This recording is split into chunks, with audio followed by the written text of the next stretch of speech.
So yesterday, my wife's sister and her family came down. They live in another part of Maine. They came down to visit us, and we went and took a walk on the carriage roads. Now, these are roads that Rockefeller, I don't know, one of the original Rockefeller probably, made like 50, 60 miles worth of roads. And no motor vehicles have ever been allowed to drive on them, and now they're just trails and biking trails and things like this. So we took a walk on them, and then they spent the night, and they left midday or late morning.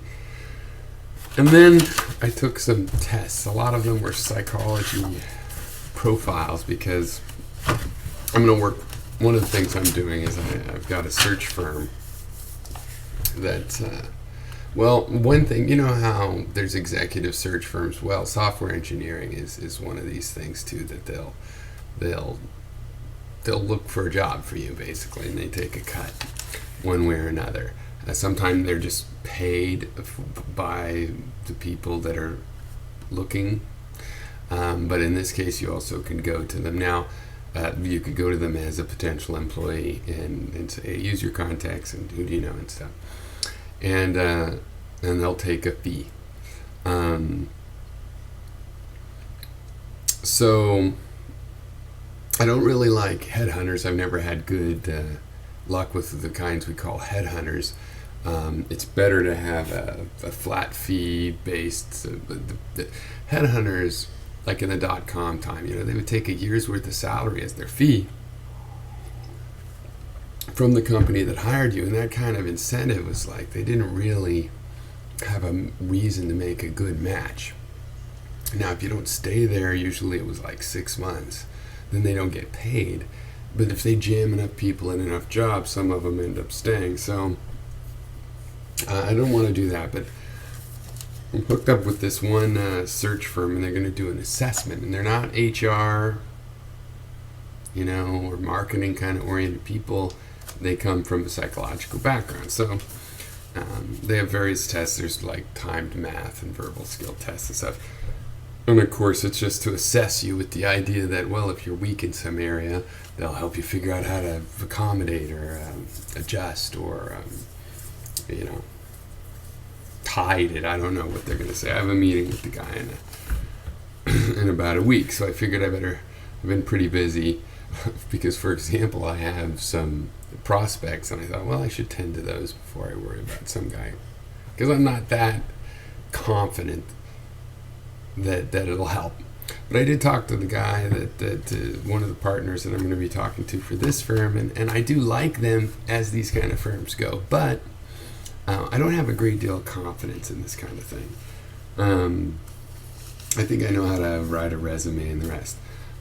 What I do think, I am open to getting feedback on ways I can improve my search or skills that I could beef up in terms of having an independent contractor business or other kind of business, computer business. But, really the main thing I'm confident they could help me with is looking for work, and maybe we could pitch that work as independent contract work instead of employment work. They will because it's a contacts thing.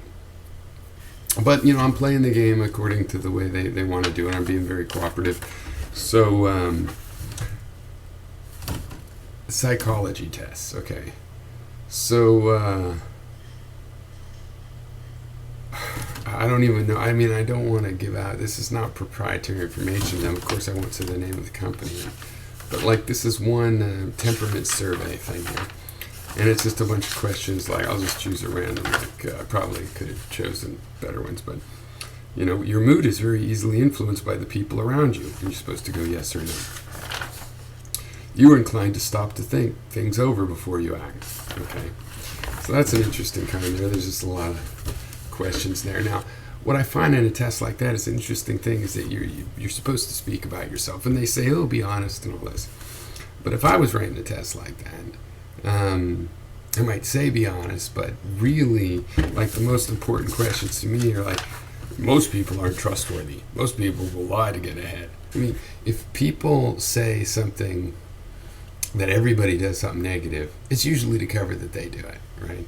And but not always, because people can be like, well, no, I'm honest. Everybody else lies to get ahead, but then they won't say everybody does it because they don't, and so their sensitivity to certain qualifiers would is high, right? Like some people, most.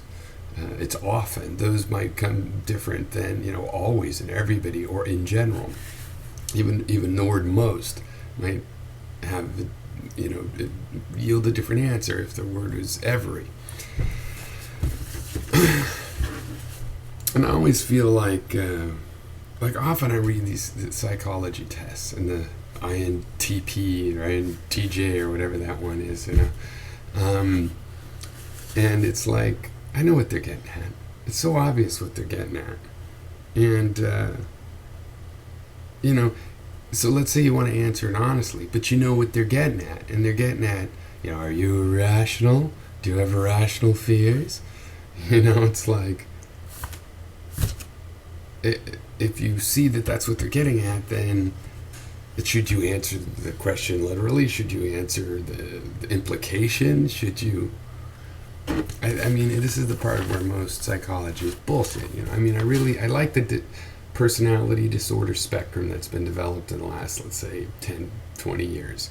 That has started to get refined in the sense that it's like you got these orthogonal vectors that are interesting psychological tendencies that are really only disorders when they dominate a personality as opposed to just be a facet.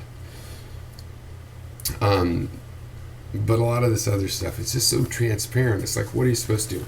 But this one is really weird. Okay, so it's like this one. I also took one online with this. So it's like you have to choose between two sentences that are most like you, and it's like, here, I'll just take one. I like to be able to do things better than other people can. That's A. Or B. I like to tell amusing stories and jokes at parties, which is more like you. And they reuse the sentences and mix them up. So that's the interesting thing statistically, but I'm not entirely sure that some of these didn't restate the same A and B and I chose the other one. Now, if I was analyzing the data from a test like that, that would show me that the person's preference towards one or the other of those was slight. Is that how they're going to take it? I don't know. So this one was definitely a new one on me, that like, I like to be able to say that I have done a difficult job well, or B, I like to work hard at any job I undertake. And there's things on here like, I like to help my friends, or I like to study the actions of great people. I like to have leadership of people I admire, or, biscuits are nice. So it's going to be interesting. Because I feel that, when I take these kinds of tests, I feel like I'm feeding noise into the system. The consistency that they're looking for just isn't there because the way I use the language is different, right? So I'm mildly amused, and I will be interested to see how the feedback comes back. But I pretty much know I've been through these kinds of things before, and it'll show that I prefer math and science to emotions and politics, and that's not really true. Because I convey that normal language, makes me look more analytical, because in a way that's accurate. I like the analytic pursuits, but I study emotion. I think analysis and the intellectual feelings that drive analysis and motivate it are emotions, feelings like others, and in politics, I think that's ultimately important. And when they see that you're analytic, they assume, you don't keep track of what other people are thinking. You don't study what their emotional responses are. You don't imagine where they're coming from. Some of the things were to prioritize, like the order of things, and it's like, I had to prioritize that I like the facts and pragmatics of things over imagining where people are coming from. But that doesn't mean I don't imagine where people are coming from. It's just that I think the facts are most important, and if I can think that. And if people are coming from that, also thinking the facts are most important, then we'll be on the same page. If not, I will definitely go check where they're coming from. What is their motivation? Who's the political, if necessary, who's scratching whose back? Though I try to stay out of those kind of networks, but of course it's always present to some degree. And I look down on that being a priority. People's just the more petty, what I consider more petty things that people worry about. Their little brownie points or demerits that they're always worried about, as in the organization viewed as a social group. But I will check into that. It's very important. It's very dangerous. So I will look into that. And another thing is they sent me some stuff that was kind of salesman oriented, which had a lot of language about trying to influence people. And what do you do when they take one part of your idea and another part? And I'm reading and I know they're talking about a salesman where it's like he either closes the sale or he doesn't.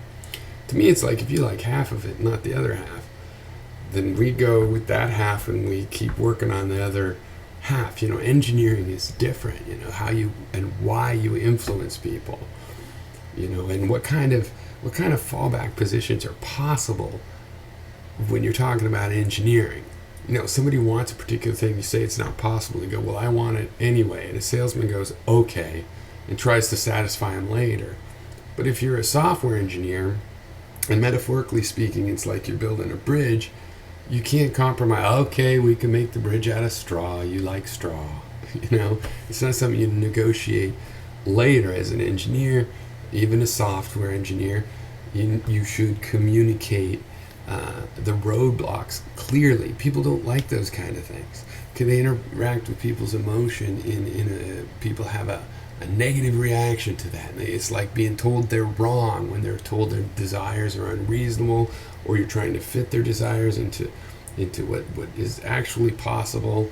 Physically in the case of civil engineering, or logically in the case of software engineering, and so the game of politics and communicating things and discussing things and coming to a conclusion it's totally different than a similar game when it's like you're discussing what style of architecture to use for your lobby. Now that could be really important because you're going to turn off your customers or not, but it's not bound by the same sort of what makes a bridge fall down, what makes a software system non-viable, and what makes it so that it's not efficient enough to use for its intended purpose. Because there's like the equivalent of laws of physics in that, the laws of logic and complexity theory, and what is doable and what will work. There's a spectrum of possibilities, but not just anything. It's not just a matter of opinion. And in software engineering, it can be especially difficult because everybody seems to think it's a matter of opinion. You should make it do what you want to do. And whereas at least in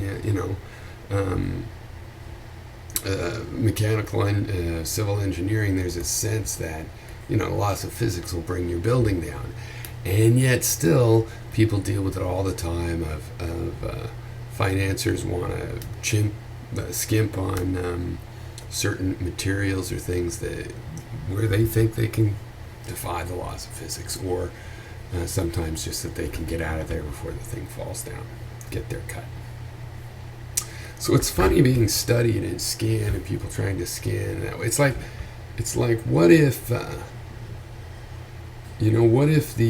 stormtroopers were trying to do the Jedi mind trick on Obi-Wan Kenobi? Obi-Wan Kenobi did it on them, but what if Obi-Wan Kenobi's like, I'm going to help see if these stormtroopers, okay, I'll let them scan my brain. And it's this clumsy kind of a thing where they don't understand the world well enough to sort of form the opinions they're going to form. And yet, I do think the feedback is interesting, but and I can use that feedback in some way to make me think, hey, maybe I should this or that, or what's the grain of truth. But really, I can't ever remember getting a sound piece of advice from this kind of process. So that's the day. Tomorrow is another day.